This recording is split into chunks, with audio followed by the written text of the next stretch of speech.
In today's video, I'm going to teach you how to make a website that accepts payments in GoHighLevel.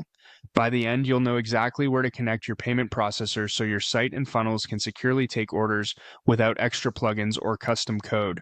First, open your GoHighLevel account and head to your workspace dashboard. From the main menu on the left, look for the Payments section. This is the hub where invoices, products, and your payment connections live. Click Payments to open it.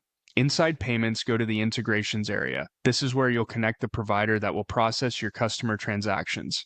If you don't immediately see the one you want, expand the More Providers section. Here you'll find popular options like Stripe, PayPal, Authorize.net, and additional gateways that may be available depending on your region and account type.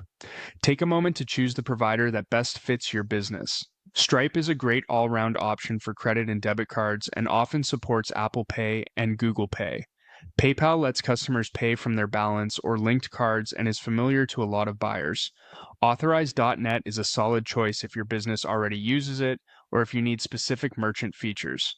Before you commit, consider things like fees, supported currencies, and whether you want features such as digital wallets or recurring billing handled by the gateway.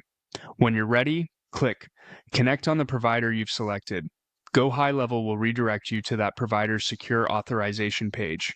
Sign in to your existing account or follow the prompts to confirm access. You'll be asked to allow GoHighLevel to create charges and manage transactions on your behalf. Approve the connection, and when the authorization completes, you'll be returned to GoHighLevel with the integration marked as connected.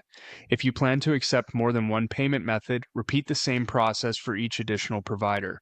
For example, you can connect Stripe for cards and PayPal for customers who prefer using their wallet, giving your buyers flexibility at checkout. A couple of quick tips to keep everything smooth. Make sure your business details and your payment provider match your GoHighLevel workspace information to avoid verification delays. If your provider offers a test or sandbox mode, use it to run a small trial transaction before you go live. And once connected, your gateways will appear inside GoHighLevel's website and funnel checkouts, so you can enable them on your order forms and start selling confidently. That's it. You've connected payments in GoHighLevel, clearing the way for a website that accepts secure transactions with just a few clicks.